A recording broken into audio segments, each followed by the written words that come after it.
Hi friends, എല്ലാ പ്രിയ കൂട്ടുകാർക്കും പുതിയൊരു വീഡിയോയിലേക്ക് സ്വാഗതം. അങ്ങനെ വെർച്വൽ ക്വാർട്ടർ ഫൈനലായിരുന്ന ഇന്ന് ഇന്ത്യയും വെസ്റ്റ് ഇൻഡീസും തമ്മിൽ ഏറ്റുമുട്ടിയപ്പോൾ ടോസ് നേടിയ Indian captain Suryakumar Yadav West ഇൻഡീസിനെ ബാറ്റിങ്ങിന് അയക്കുകയായിരുന്നു. വെസ്റ്റ്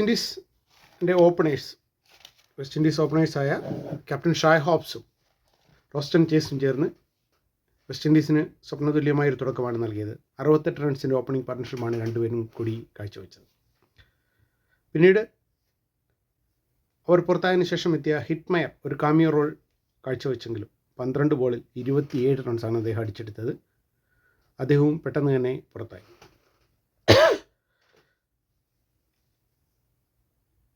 പിന്നീട് റോമൻ പവലും ജേസൺ ഹോൾഡറും ചേർന്ന് 76 റൺസിൻ്റെ ഒരു തകർപ്പൻ പാർട്ണർഷിപ്പ് ആണ് വെസ്റ്റ് ഇൻഡീസിന് വേണ്ടി കാഴ്ചവെച്ചത്.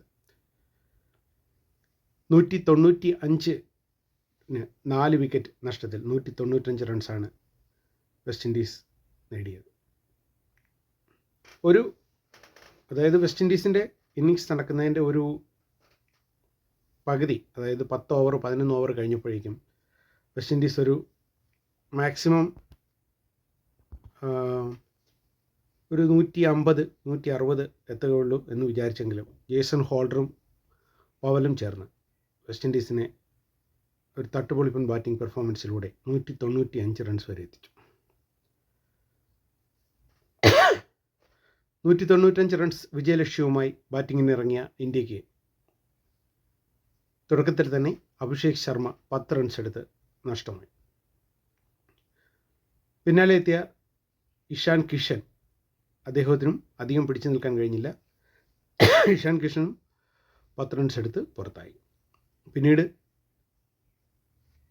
സഞ്ജു സാംസണിന് കൂട്ടായി സൂര്യകുമാർ യാദവ്, തിലക് വർമ്മ, ഹർദിക് പാണ്ഡ്യ എല്ലാം കറക്റ്റ് സമയത്ത് പാർട്ട്ണർഷിപ്പുകൾ കാഴ്ചവെച്ചു എന്നുള്ളതാണ്. സഞ്ജു സാംസൺ ഇവരെ എല്ലാം കൂട്ടുപിടിച്ച്, അതായത് സൂര്യകുമാർ യാദവ് 16 ബോളിൽ 18 റൺസ് എടുത്തും, തിലക് വർമ്മ 15 ബോളിൽ 27 റൺസ് അടിച്ചെടുത്തും, ഹർദിക് പാണ്ഡ്യ 14 ബോളിൽ 17 റൺസ് എടുത്തും സഞ്ജു സാംസണിന് കൂട്ടായി. ഇതൊക്കെ മാറ്റി നിർത്തി ഇന്ന് നമുക്ക് എടുത്തു പറയേണ്ടത് സാക്ഷാൽ മലയാളികളുടെ അഹങ്കാരം സഞ്ജു സാംസൺ കഴിഞ്ഞ 12 ഇന്നിങ്സുകളിൽ അദ്ദേഹത്തിന് വേണ്ട രീതിയിൽ പെർഫോം ചെയ്യാൻ കഴിഞ്ഞില്ല, അല്ലെങ്കിൽ അദ്ദേഹം നിർഭാഗ്യവശാൽ ഔട്ടായി പോവുകയായിരുന്നു. അതായത് വേൾഡ് കപ്പിനും ന്യൂസിലൻഡ് സീരീസിനൊക്കെ മുമ്പായി 3 സെഞ്ചുറിയൊക്കെ അടിച്ച് ഇങ്ങനെ T20യിൽ നല്ല തിളങ്ങി നിൽക്കുന്ന ആ അവസരത്തിലാണ് അദ്ദേഹത്തിന് T20 വേൾഡ് കപ്പിലേക്കും ന്യൂസിലൻഡ് സീരീസിലേക്കും അവസരം ലഭിക്കുന്നത്. സ്ക്വാഡിൽ ഉൾപ്പെട്ട സഞ്ജു സാംസൺ ന്യൂസിലൻഡിനെതിരെയുള്ള എല്ലാ മത്സരങ്ങളിലും ഓപ്പൺ ചെയ്യാൻ അവസരം ലഭിച്ചു എങ്കിലും അദ്ദേഹത്തിന് വേണ്ട രീതിയിൽ പെർഫോം ചെയ്യാൻ കഴിഞ്ഞില്ല. പിന്നീട് ഇഷാൻ കിഷനാണ് വേൾഡ് കപ്പിൽ ഇന്ത്യക്ക് വേണ്ടി പെർഫോം ചെയ്യാനെത്തിയത്. അഭിഷേക് ശർമ്മ വൈറൽ ഫീവറായി പുറത്തായപ്പോൾ സഞ്ജു സാംസൺ അതിന് പകരം ഓപ്പൺ ചെയ്യാനെത്തി. അദ്ദേഹത്തിന് ആകെ 2 മത്സരങ്ങളാണ് ഇതിനു മുമ്പ് കിട്ടിയത്. 2ലും തകർപ്പം തുടക്കം കാഴ്ചവെക്കാൻ അദ്ദേഹത്തിന് സാധിച്ചു എന്നുള്ളതാണ്. ഒരുപാട് വിമർശനങ്ങൾ.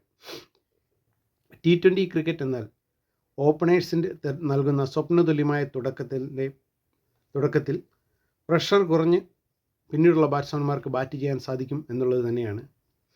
അതപേക്ഷിച്ച് ടീം എന്താവശ്യപ്പെട്ടോ അതാണ് സഞ്ജു കഴിഞ്ഞ 2 കളികളിലും നൽകിയത്. പക്ഷേ ഈ കളിയിൽ തുടക്കത്തിൽ ആക്രമിച്ച് കളിച്ചെങ്കിൽ പിന്നീട് ഇടയ്ക്ക് കുറച്ച് പ്രതിരോധിച്ച് കളിച്ച് ഇന്ത്യക്ക് നിർണായക മത്സരത്തിൽ വേണ്ട ആവശ്യകരമായ പാർട്ണർഷിപ്പുകൾ യഥാസമയം ക്രിയേറ്റ് ചെയ്യാൻ സഞ്ജുവിന് സാധിച്ചു എന്നുള്ളതാണ് വെസ്റ്റ് ഇൻഡീസുമായിട്ടുള്ള ഈ മത്സരത്തിലെ ഏറ്റവും വലിയ പ്രത്യേകത. അദ്ദേഹത്തിൻ്റെ കോടിക്കണക്കിന് ആരാധകർ കാത്തിരുന്നൊരു നിമിഷമായിരുന്നു. സഞ്ജു സാംസൺ ഇന്നത്തെ മത്സരത്തിൽ 50 റൺസാണ് 50 ബോളാണ് ഫേസ് ചെയ്തത്. 50 ബോളിൽ 97 റൺസാണ് അടിച്ചു കൂട്ടിയത്. അതിൽ 12 ഫോറുകളും 4 പടുകൂറ്റൻ സിക്സറുകളുമാണ് ഉണ്ടായിരുന്നത്. എന്തായാലും ഓപ്പണറായെത്തി അവസാനം വരെ വിജയ റൺസ് വരെ നേടാൻ സഞ്ജു സാംസന് കഴിഞ്ഞു എന്നുള്ളത് അദ്ദേഹത്തിൻ്റെ ആരാധകരെയും ഈ പ്രത്യേകിച്ച് ഇന്ത്യൻ ആരാധകരെയും എല്ലാം ഒരുപോലെ സന്തോഷത്തിലാക്കിയ നിമിഷമായിരുന്നു. അങ്ങനെ സഞ്ജു സാംസൻ്റെ 90 റൺസിൻ്റെ മാസ്മരിക പെർഫോമൻസിൽ ഇന്ത്യ സെമി ഫൈനലിലെത്തിയിരിക്കുകയാണ്. ഡു ഓർ ഡൈ മത്സരമായിരുന്ന ഒരു വെർച്വൽ ക്വാർട്ടർ ഫൈനൽ എന്ന് അറിയപ്പെട്ട ഈ മത്സരം എന്തായാലും ഇന്ത്യ സഞ്ജുവിൻ്റെ ചിറകിലേറി സെമി ഫൈനലിലേക്ക് പറഞ്ഞിരിക്കുന്നു. എല്ലാ മലയാളികൾക്കും വളരെ അഭിമാനകരമായൊരു നിമിഷമായിരുന്നു. എല്ലാ ക്രിക്കറ്റ് പ്രേമികളും, അതായത്